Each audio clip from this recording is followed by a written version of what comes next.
நல்லா இருக்கு. சப்பாத்தி பன்னீர் மசாலா சூப்பர். நல்லா டேஸ்டாக இருக்கு. நல்லா பண்ணியிருக்கான். சப்பாத்தி பன்னீர் பட்டர் மசாலா மசாலா சூப்பராக இருக்கு.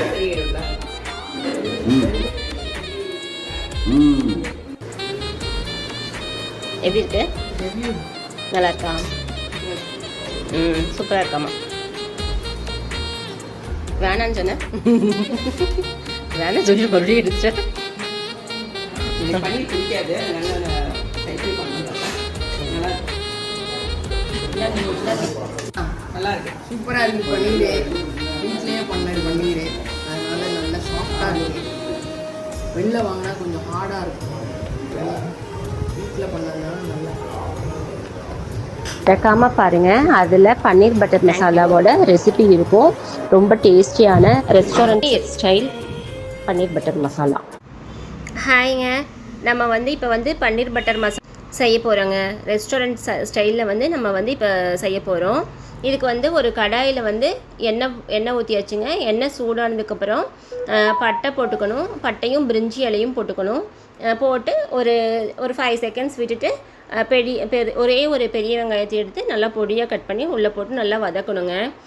அந்த வெங்காயம் வந்து நல்லா ப்ரௌன் கலரில் ஆகணும், நல்லா வதங்கணும். எண்ணெய் வந்து கொஞ்சம் அதிகமாக தான் ஊற்றணுங்க. நான் வந்து வீட்டில் வந்து பெரியவங்களாம் இருக்காங்க, அவங்களுக்கு பிபிஎல்லாம் இருக்குங்கிறதுக்காக வேண்டி எண்ணெய் வந்து கொஞ்சம் கம்மியாக எடுத்துக்கிட்டேன்.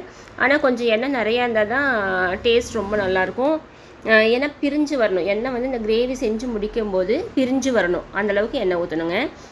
இப்போ போட்டிருக்கிறது பார்த்திங்கன்னா கரம் மசாலா. இந்த கரம் மசாலா வந்து வீட்லேயே செஞ்சதுங்க. இது வந்து எல்லாத்துக்குமே பிரியாணிக்கு, சிக்கன் மட்டன் குழம்புக்கு, வேறு ஏதாவது வெஜ் குருமா அதுக்கெல்லாமே போட்டுக்கலாம். அது பார்த்திங்கன்னா பட்டை கிராம்பு ஏலக்காய் வந்து ஈக்குவல் குவான்டிட்டி எடுத்து பொடி பண்ணி வச்சுருந்தோம், அது போட்டிருக்கோங்க. அடுத்தது வந்து மல்லித்தூள் கொஞ்சம் போட்டிருக்கேங்க. ஒரு 1/2 ஸ்பூனுக்கு வந்து மல்லித்தூள் போட்டிருக்கேன். போட்டு இதெல்லாம் வந்து இந்த கரம் மசாலா, இந்த மல்லித்தூள்லாம் வந்து அந்த ராஸ்மெல் வந்து போகணும். அந்த பச்சை வாசம் போனால் தான் வந்து கிரேவி நல்லாயிருக்கும். அதனால் வந்து கொஞ்சம் அதெல்லாம் வந்து எண்ணெயில் வந்து நல்லா வதங்கணுங்க.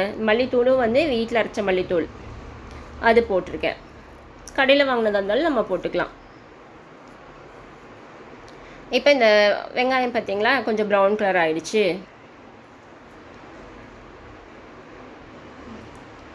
நம்ம கடையில் போய் சாப்பிட்றத விட வீட்டில் செஞ்சு சாப்பிட்றது வந்து ரொம்பவே டேஸ்ட்டாக இருக்கும். கொஞ்சம் தாராளமாகவும் எல்லாருமே சாப்பிட்டுக்கலாம், அந்த மாதிரி இருக்கும்.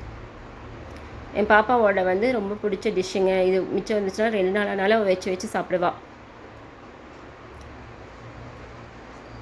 தோசை, சப்பாத்தி இதுக்கு எல்லாமே நல்லாயிருக்கும்.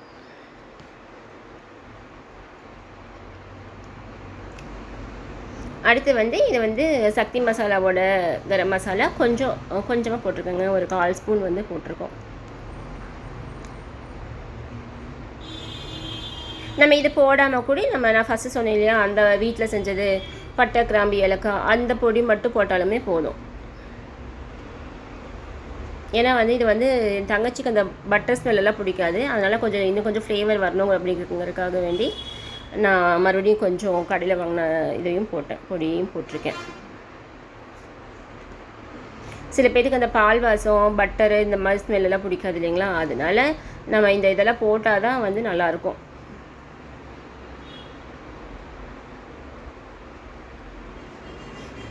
நெக்ஸ்ட் வந்து மிளகாத்தூள் போடணுங்க. இந்த மிளகாத்தூள் பார்த்திங்கன்னா வீட்டில் அரைச்சது. இது வந்து பிரிஞ்சி இலை. நான் வந்து ஃபஸ்ட்டு நான் கெஸ்ட்டாக போயிருந்தாங்காடிக்கு அவங்க பிரிஞ்சி இலை எங்கே வச்சுருக்காங்கன்னு தெரியல, அதனால தேடி கண்டுபிடிக்கிறதுக்கு முன்னாடியே ஸ்டார்ட் பண்ணிட்டோம். அதுக்கப்புறம் பிரிஞ்சி இலை போட்டாச்சு. இப்போ வந்து அடுத்து மிளகாத்தூள் பார்த்திங்கன்னா இது வீட்டில் அரைச்ச மிளகாத்தூள். நம்ம காஷ்மீரி மிளகாத்தூள் போட்டோம்னா கொஞ்சம் நல்லா கலர் வரும். வீட்டில் அரைச்சதுங்கிறதுனால கொஞ்சம் கலர் கம்மியாக தான் இருக்கும். ஆனால் இந்த கிரேவி வந்து கொஞ்சம் கலராக இருந்தால் தான் நல்லாயிருக்கும். அடுத்தது இது பார்த்திங்கன்னா வெங்காயம் வந்து தண்ணியில் வேக வச்சுருக்கேங்க. வெங்காயம், தக்காளி, இஞ்சி, பூண்டு. இஞ்சி பார்த்திங்கன்னா ஒரு சின்ன சைஸ் தான், ஒரு 1 இன்ச்சுக்கு கொஞ்சம் கம்மியாக தான். அந்த இஞ்சி வந்து தண்ணிக்குள்ளே போட்டு ஒரு 3 பெரிய வெங்காயம், 3 தக்காளி, ஒரு 4-5 பல் பூண்டு, ஒரு 1 இன்ச்சுக்கு கம்மியாக இஞ்சி, இது எல்லாமே போட்டு வேக வச்சுருக்கேங்க. இதில் வந்து கொஞ்சம் சீரகம் ஆட் பண்ணிக்கணும் அரைக்கும் போது. இப்போ வந்து குவான்டிட்டி அதிகமாக இருக்கங்காட்டிக்கு வெங்காயத்தை தனியாக அரைச்சிட்டாங்க. தக்காளி தனியாக அரைச்சாச்சுங்க. வெங்காயத்து கூடயே அந்த இஞ்சி பூண்டு ஜீரகம்லாம் போட்டு அரைச்சாச்சு.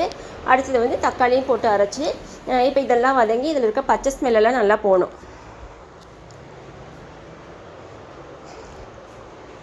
நல்லா வதங்கணும். கொஞ்சம் இந்த கலரை வந்து தூக்கி கொடுக்குறதுக்காக வேண்டி கொஞ்சம் மஞ்சத்தூள் போட்டிருக்குதுங்க.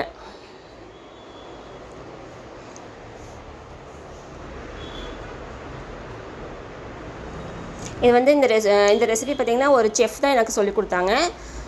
அதுக்கப்புறம் நான் அப்படி பழகிட்டேன். வீட்டில் செஞ்சு அடிக்கடி செஞ்சு பழகிட்டேன். இந்த பன்னீர் பார்த்திங்கன்னா இது வந்து நாங்கள் வீட்லேயே வந்து பால் எடுத்து 1 லிட்டர் பாலில் பண்ண பன்னீர் இது. அந்த பன்னீரை இப்போ போடுறேங்க. ஏன்னா உப்பு காரம்லாம் பிடிக்கணும் இல்லையா, அதனால் இப்போ போட்டுருச்சு.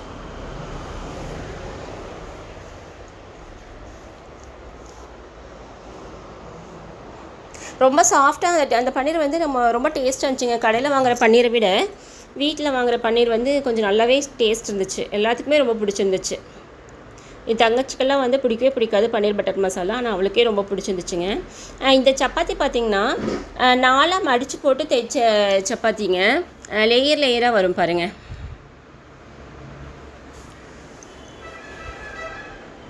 நல்லா சாஃப்டாக இருந்துச்சு அந்த சப்பாத்தி.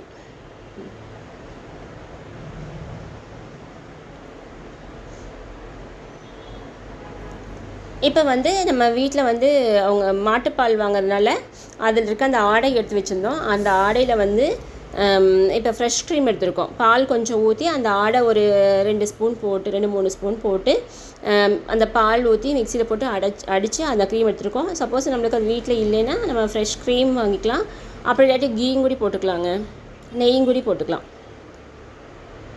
பட்டரோ இல்லைன்னா ஃப்ரெஷ் க்ரீமோ இல்லைன்னா நெய்யோ எது வேணாலும் போட்டுக்கலாம்.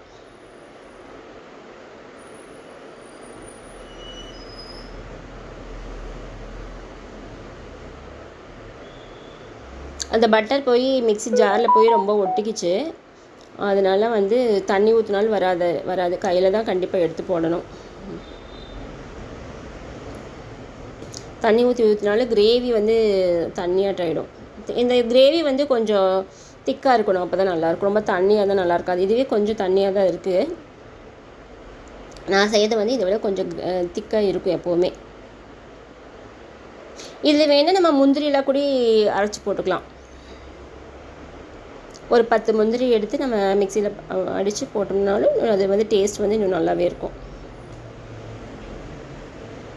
இப்போ வந்து சர்க்கரை போடுறோங்க. சர்க்கரை வந்து பார்த்திங்கன்னா கரும்பு சர்க்கரை வேணாலும் போட்டுக்கலாம், ஒயிட் சுகர் வேணாலும் போட்டுக்கலாங்க. சர்க்கரை வந்து கொஞ்சம் அதிகமாக இருக்கணும். இப்போ நம்ம கடையிலலாம் வாங்கி ஒரு சிக்கன் கிரேவியோ பன்னீர் கிரேவியோ சாப்பிட்டோம்னா ஒரு நான்கு வாங்கி சாப்பிட்டோம்னா ஸ்வீட்டாக இருக்குல்ல, அந்த மாதிரி வந்து இது இருக்கும். இதில் வந்து நம்மளுக்கு உப்பை விட ஸ்வீட் தான் அதிகமாக இருக்கணும். வாயில் வச்சுன்னா அந்த ஸ்வீட்னஸ் தெரியணும். அடுத்து வந்து கஸ்தூரி மேத்திங்க. லாஸ்ட்டாக வந்து இறக்க போகிறதுக்கு முன்னாடி இந்த கஸ்தூரி மேத்தி வந்து கொஞ்சமாக எடுத்து கையில் தேய்ச்சிட்டு போடணும்.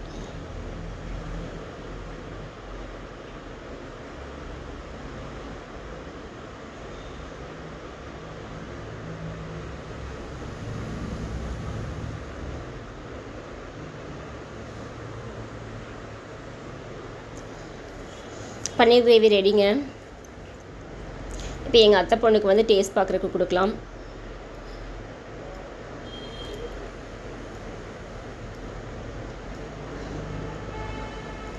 கொஞ்சம் உப்பு கம்மியாக இருக்குதுன்னு சொல்லிட்டாங்க, அதனால் லைட்டாக உப்பு போட்டிருக்கேங்க.